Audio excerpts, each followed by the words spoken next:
Good morning. ज्ञान वैविध्य शिक्षा चैनल में आप सभी का हार्दिक स्वागत है। आज हम शिक्षा शास्त्री प्रथम वर्ष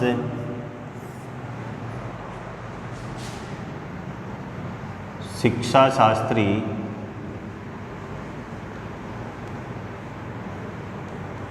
प्रथम वर्ष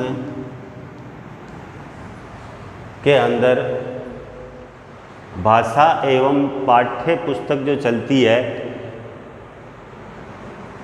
इसके सेकंड यूनिट के भाषा सीखने एवं सिखाने के बहुआयामी दृष्टि के विषय में अध्ययन करेंगे। आज का जो हमारा बिंदु है भाषा सीखने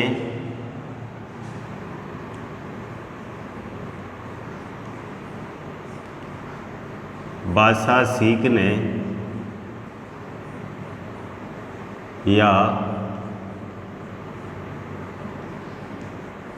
सिखाने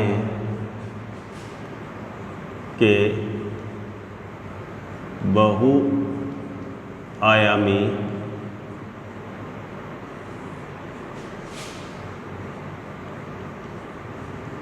दृष्टिकोण।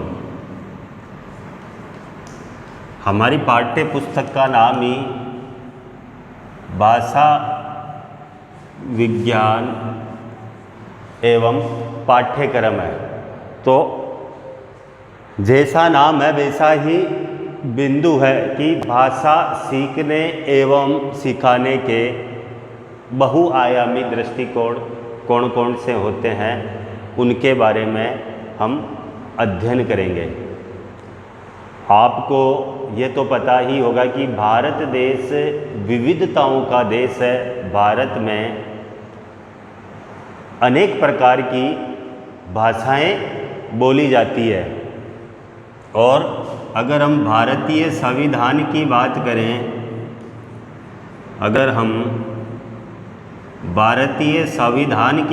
करें, तो भारतीय संविधान भी 22 भाषाओं को मान्यता दे चुका है। भारत के अंदर जो भारतीय संविधान है वो भी 22 भाषाओं को मान्यता दे चुका है। भारत के प्रत्येक राज्यों की अलग भाषाएं हैं, और भारत की जो राष्ट्रभाषा है वो हिंदी है। तो भारत विविधताओं वाला देश है। इसके बाद में हम विद्यालय की बात करेंगे, तो विद्यालयों के अंदर त्रिभाषा सूत्र चलता है। विद्यालयों के अंदर त्रिभाषा सूत्र चलता है, मतलब 3 भाषाएं, एक अंग्रेजी, इंग्लिश, हिंदी, और एक होती है थर्ड लैंग्वेज के रूप में कोई से भी भाषा। तो भारत के अंदर अब अगर हम छात्र की बात करें तो छात्र इन 3 भाषाओं का तो अध्ययन करता ही है। छात्र हिंदी, इंग्लिश और तृतीय भाषा, इनका तो अध्ययन अपने पाठ्यक्रम के अंदर, अपनी विद्यालय शिक्षा के अंदर करता ही है। इनके अलावा भी छात्र और भी भाषाओं को सीख सकता है। तो वर्तमान समय में लगभग सभी विद्यालयों में ये त्रिभाषा सूत्र प्रचलित है। इसके अंतर्गत प्रत्येक बालक को अपनी मातृभाषा, जो जैसे अपने भारत की जो मातृभाषा है, तो भारत की मातृभाषा हिंदी में अध्ययन करवाया जाता है। अंग्रेजी भी उसके भाषा के अंदर आती है, और एक जो आती है वो है तृतीय भाषा। इस सूत्र में यह निश्चित है कि बालक कम से कम 3 भाषाएं तो सीख ही जाता है अपनी विद्यालय शिक्षा के अंदर। इस व्यवस्था के अंतर्गत हम ज़्यादातर यह देखते हैं कि उत्तर भारत वाले विद्यालय में छात्र दक्षिण भारतीय भाषा सीखते हैं एवं दक्षिण भारत वाले जो छात्र होते हैं वो उत्तरी भारत की भाषा को सीखते हैं। तो इसमें क्या है, विपरीत क्रम चलता है। फलतः भारत में अधिकतर व्यक्ति ऐसे हैं जो 5 से 8-10 भाषाओं की शब्दावली पर नियंत्रण कर लेते हैं। भारत के व्यक्तियों की विशेषता है कि वो लगभग 5 से 10 जो भाषाएं होती है उनके शब्दों पर नियंत्रण कर लेते हैं। आजकल ऐसी कई विधियां विकसित हो गई है।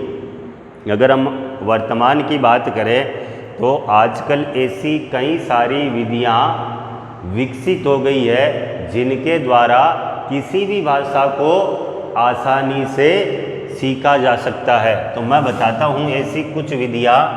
तो यहाँ पर भाषा को सीखने की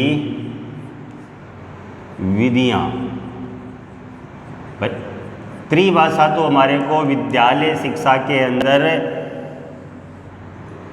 सीखने को मिल जाती है, लेकिन अगर किसी व्यक्ति या छात्र के मन के अंदर लालसा हो कि मैं और अधिक भाषाओं को सीखूं, तो उन भाषाओं को सीखने की ऐसे कुछ अलग अलग विधियां हैं जिसके माध्यम से वर्तमान समय में किसी भी भाषा को आसानी से सीखा जा सकता है। तो भाषा को सीखने की जो विधियां हैं उसमें पहला आता है प्रत्यक्ष तरीका, कि आप प्रत्यक्ष वहाँ पर जहाँ पर जो भाषा बोली जाती है, अगर आप वहाँ पर जाते हो तो प्रत्यक्ष आमने सामने बोलकर किसी भी भाषा को सीखा जा सकता है। इसके अलावा इस किसी भी भाषा को दूसरे सीखने का तरीका, वर्तमान समय की जो सबसे बड़ी आवश्यकता वह है कंप्यूटर। तो computer aided language teaching, computer aided language teaching के माध्यम से भी भाषा को आसानी से सीखा जा सकता है। किसी भी भाषा को आसानी से सीखा जा सकता है, उसको कंप्यूटर के द्वारा एडिट करके।